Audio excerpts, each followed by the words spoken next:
یادداری کہ وقت زادنے تو ہما خندہ شود و تو گریاں آنچ نازی کہ وقت مردنے تو ہما گریاں شود و تو خندہ۔ شیخ عطار نے بڑی عجیب بات فرمائی ہے کہ یادداری تجھے یاد ہوگا کہ وقت زادنے تو کہ جس دن تو پیدا ہوا اس کائنات میں آیا ہما گریاں شود سب کے سب لوگ رو رہے تھے، سب کے سب ہما خندہ شود و تو گریاں سب ہنس رہے تھے اور تو رو رہا تھا۔ پیدا ہونے والا بچہ وہ رو رہا ہوتا ہے تو ساری دنیا ہنس رہی تھی تیری آمد پر اور تو رو رہا تھا۔ آنچ نازی کہ وقت مردنے تو اپنی زندگی اس کائنات میں ایسے گزار جا کہ وقت مردنے تو کہ تیرے مرنے کے وقت ہما گریاں شون سب لوگ رو رہے ہوں و تو خنداں اور تو مسکرا رہا ہو، سب لوگ تیرے فراق میں رو رہے ہوں اور تو اس بات پہ ہنس رہا ہو اور خوش ہو کہ میں نے اس کائنات میں آنے کا جو وجہ تھی کہ بھلائی انسان کے لیے بھلائی جو ہے اور لوگوں کے ساتھ اپنائیت اور جانے والے اس غم میں روئیں کہ یہ ہم کسی کا نہیں یہ گیا بلکہ یہ ہمارا گیا ہے۔ کوئی کہے یہ میرا بھائی گیا، کوئی کہے یہ میرا چچا گیا، کوئی کہے کوئی یتیم کہے کہ اس کا سہارا ہمارے اوپر تھا۔ تو بات یہ ہے کہ اس کائنات میں آئے ہیں اور چلے بھی جانا ہے، لیکن اس میں کوئی فعال کردار ادا کر کے چلے جائیں جو انسانی معاشرے کے لیے بھلائی ہو، انسانوں کے لیے بھلائی ہو۔ گو کہ مشکل ہے ہر کام کا آسان ہونا، آدمی کو بھی میسر نہیں انسان ہونا۔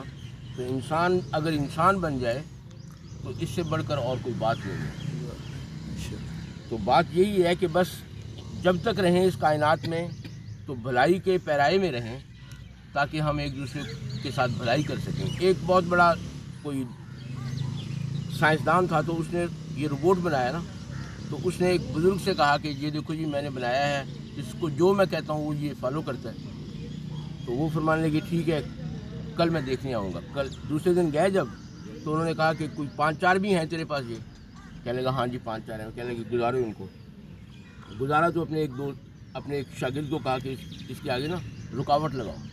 تو رکاوٹ لگائی جب تو وہ ایک روبوٹ گر گیا تو باقی اس کے اوپر اسی ردم سے اسی انداز سے گزر گیا۔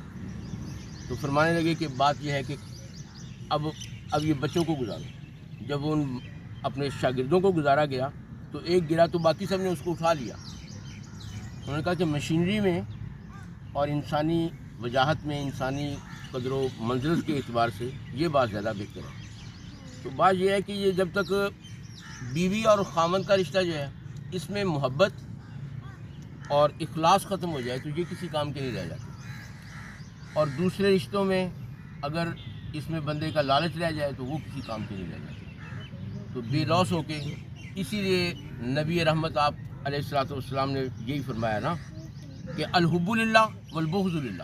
اس میں بندہ رہ بڑا سوکھا جاتا ہے، بڑا ہی آسان رہ جاتا ہے کہ محبت کرے تو اللہ کے لیے کرے، نفرت کرے تو اللہ کے لیے کرے۔ تو اس میں انسان اپنی کوئی چیز لینے کے موڈ میں نہیں ہوتا اور اس لیے اس کو دکھ تھوڑا ہوتا ہے۔ وسعت دل بہت ہے، وسعت صحرا کم ہے، اسی لیے مجھ کو تڑپنے کی تمنا کم ہے۔ تو دل بڑا کر لو، دماغ بڑا کر لو، معافی تلافی اس میں بڑے مزے ہیں۔ اللہ ہم سب کو عمل کی توفیق عطا فرمائے۔ جزاک اللہ جی۔